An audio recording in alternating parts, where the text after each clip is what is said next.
ಎಲ್ಲ ಗುಳ್ಳೆ ಆಗ್ಬಿಟ್ಟಿದೆ, ಒಂಥರ ಬೆವರು.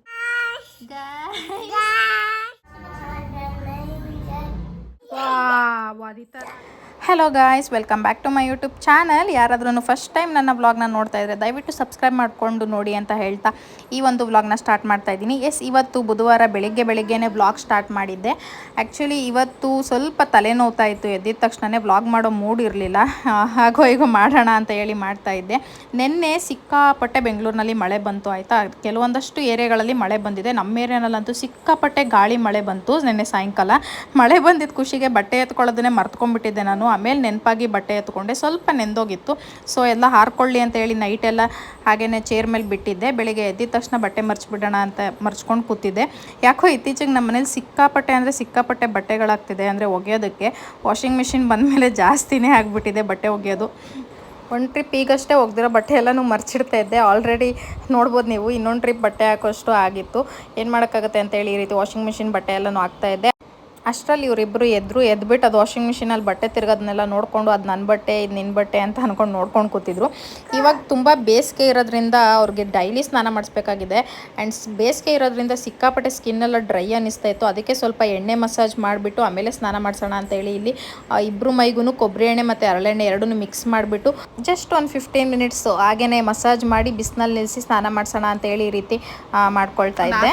ಆದಮೇಲೆ 3 ಜನನು ಸ್ನಾನ ಮಾಡ್ಕೊಂಡು ಬಂದ್ವಿ. ಸ್ನಾನ ಮಾಡಿದ ತಕ್ಷಣ ನನಗೆ ಎಷ್ಟು ರಿಲ್ಯಾಕ್ಸ್ ಅನ್ನಿಸ್ತು ಅಂದರೆ, ನನಗೆ ಏನು ಎದ್ದಿದ ತಕ್ಷಣ ಹೆಡ್ಡೇಕಿತ್ತು ಫುಲ್ ಕಂಪ್ಲೀಟಾಗಿ ಹೋಗ್ಬಿಡ್ತು. ಆ್ಯಂಡ್ ಸಮ್ಮರ್ ಆಗಿರೋದ್ರಿಂದ ಜಾಸ್ತಿ ಟೈಟ್ ಬಟ್ಟೆ ಹಾಕಕ್ಕೆ ಹೋಗಿರಲಿಲ್ಲ. ಮಕ್ಕಳಿಗೆಲ್ಲ ಸ್ವಲ್ಪ ಕಾಟನ್ ಬಟ್ಟೆ ಹಾಕಿ ಫ್ರೀ ಆಗೇನೆ ಇದ್ದೆ. ನಾನು ಸ್ವಲ್ಪ ಕಾಟನ್ ಬಟ್ಟೆನೇ ಬೇರ್ ಮಾಡಿದ್ದೆ. ಕಷ್ಟ ಆಗ್ತಿದೆ ಅಂದರೆ ಇಲ್ಲಿ ನೋಡ್ರಿ ಎಷ್ಟು ಬೀಜಗಳು, ಏನೋ ಬರೀ ಕಲ್ಲಿಲ್ಲ, ಬರೀ ಈ ಥರ ಬೀಜಗಳೇ ಇದೆ. ಆ್ಯಕ್ಚುಲಿ ಸೋಸಿರೋದು ಇಷ್ಟೇ ಆಯಿತಾ, ಬಟ್ ಸಾಕಾಗೋಯ್ತು. ಮೊಳಕೆ ಕಟ್ಟಿ ಸಾಂಬಾರು ಮಾಡೋದಕ್ಕೆ ತುಂಬ ಇಷ್ಟನಾ, ಬಟ್ ಇದನ್ನು ಸೋಸ್ಬೇಕು ಅಂತಲೇ ಅರ್ಧ ನಾನು ಸಾಂಬಾರು ಮಾಡ್ತಾ ಇರಲಿಲ್ಲ. ಇವತ್ತು ಏನಾದರೂ ಮಾಡಿ ಸೋಸ್ಬಿಡೋಣ ಅಂತ ಟ್ರೈ ಮಾಡ್ತಾ ಇದ್ದೀನಿ. ಬಟ್ ಇದೊಂದು ಐತಲ್ಲ ಬಿಡ್ತಾನೆ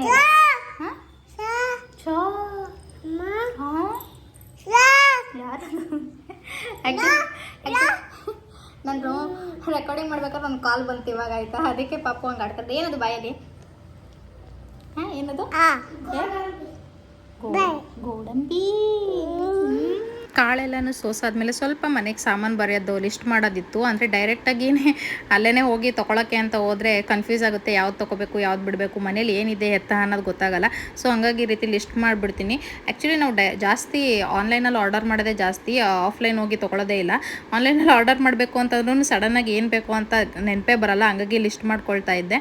ಆ್ಯಂಡ್ ಪಾಪುನ ಕೇಳ್ತಿ ಖುಷಿ ಅವಳಿಗೆ ಏನೇನು ಬೇಕು ಕೆಲವೊಂದಷ್ಟು ಐಟಮ್ಸ್ಗಳನ್ನ ಆ್ಯಡ್ ಮಾಡ್ತಾ ಇದ್ಲು. ಅಂದರೆ ಅವಳಿಗೆ ಬೇಕಾಗಿರೋಂಥ ಮ್ಯಾಗಿ ಆಗಿರ್ಬೋದು, ಮಕ್ಕಳು ಐಟಮ್ಸ್ಗಳು ಗೊತ್ತಲ್ಲ, ಕೆಲವಾಗ್ಸು ಆ ಥರ ನನಗೆ ಇದು ಬೇಕು ಅಂತ ಹೇಳಿ ಬರೆಸ್ತಾ ಇದ್ಲು ನನ್ನ ಹತ್ರ.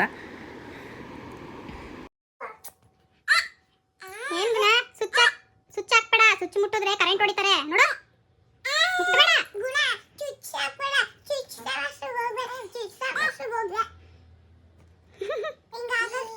ಹೆಂಗಾಗೋಯ್ತೀವಿ ಗುಣ, ಸ್ವಿಚ್ ಮುಟ್ಟಬೇಡ. ಎಷ್ಟು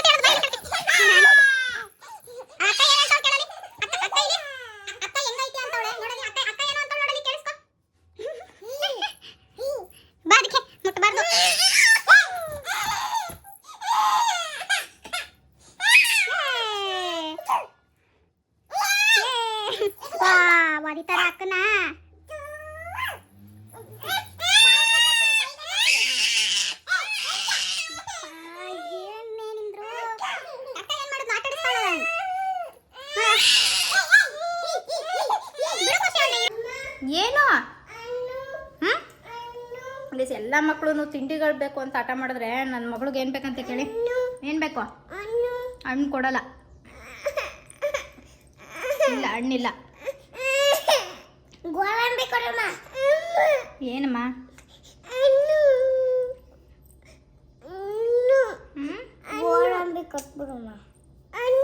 ಹಣ್ಣಿಲ್ಲ. ತಿಂಡಿಗೆ ತಿಂತೀಯಾ? ಪಾಪ್ಕಾರ್ನ್ ತಿಂತೀಯಾ? ಪಾಪ್ಕಾರ್ನು ಕೊಡಕ್ಕೆ ಬಂದಿದ್ದಕ್ಕೆ ಇಸ್ಕೊಳ್ಳಿಲ್ಲ.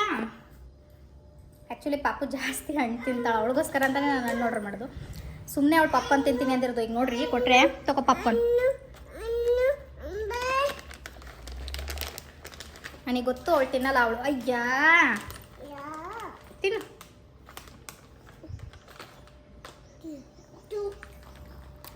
ಆ್ಯಕ್ಚುಲಿ ಅದು ಒಳ್ಳೆ ಗುಣನೇ, ಮಕ್ಕಳಿಗೆ ಜಾಸ್ತಿ ಜಂಕ್ ಫುಡ್ ಕೊಡಬಾರ್ದು, ಹೆಲ್ದಿಯಾಗಿರೋ ಫುಡ್ನೇ ಕೊಡಬೇಕು.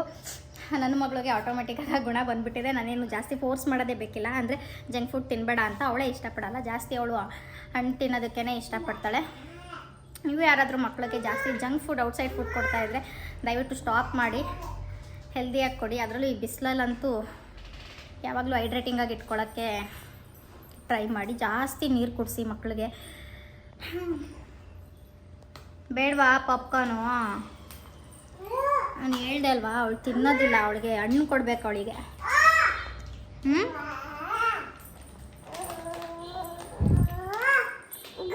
ಕೊಡು.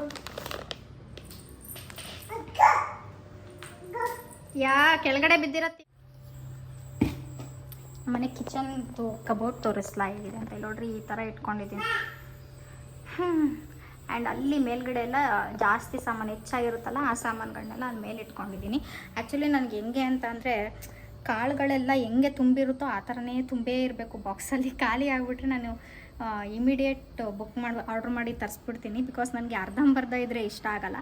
ಯಾವಾಗಲೂ ಕಿಚನಲ್ಲಿ ಈ ಥರ ಕಾಳುಗಳೆಲ್ಲ ಫುಲ್ಲಾಗಿರಬೇಕು. ಹಂಗೂ ಕಡಲೆ ಬೀಜ ಮತ್ತು ಕಾಬೂಲ್ ಕಡಲೆ ಒಂದು ಸ್ವಲ್ಪ ಕಮ್ಮಿ ಆಗಿದೆ, ಆರ್ಡರ್ ಮಾಡಬೇಕು. ಇವ್ರು ನೋಡೋಣ ಏನು ಮಾಡ್ತಾ ಇದ್ದಾರೆ. ಹಾಂ, ಏನು ಮತ್ತೆ ಹುಳಿ ಕಾಳು ಸೋಸ್ಬೇಕಾದ್ರೆ ಬಂದು ಹಿಂಸೆ ಕೊಟ್ಟರೆ ಇನ್ನೇನು ಮಾಡ್ತಾರೆ? ಆ್ಯಕ್ಚುಲಿ ಏನು ಗೊತ್ತಾ, ನಾನು ಹುಳಿ ಕಾಳು ಸೋಸ್ಬೇಕಾದ್ರೆ ಅವಳಿಗೆ ಹೊಡೆದು ಕಳಿಸಿದ್ದೆ. ಅದಕ್ಕೇ ನಮ್ಮ ಪಾಪು ಸವಾಸಕ್ಕೆ ಬರ್ಬೇಡ. ಏನಮ್ಮ ಅದು ಬೇಡ, ಸಿಂಕ್ ಹಾಕ್ಬಿಡ್ತಾರ. ಬಿಡು, ಹೋಗಿ ಬೇರೆ ತಗೋ.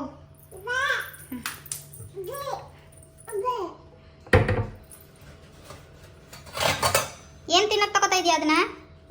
ಯಾಕದು? ಕಾಕನಂತೆ ಪಾಪ್ಕಾರ್ನ್.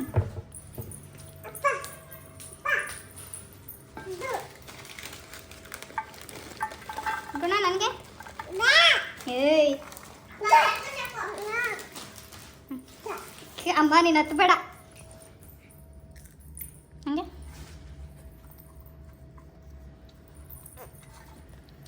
ಇದು ನೋಡಿ, ಇದು ಚೆಲ್ ಬಿಡ್ತಿದ್ದು.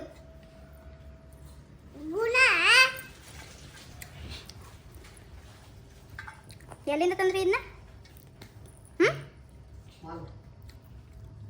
ಮಾಲ್ಗೆ ಯಾವಾಗ ಹೋಗಿದ್ದೆ? ಕಾಲ್ ಮೇಲೆ ಕಾಲು ನೋಡ್ರಪ್ಪ.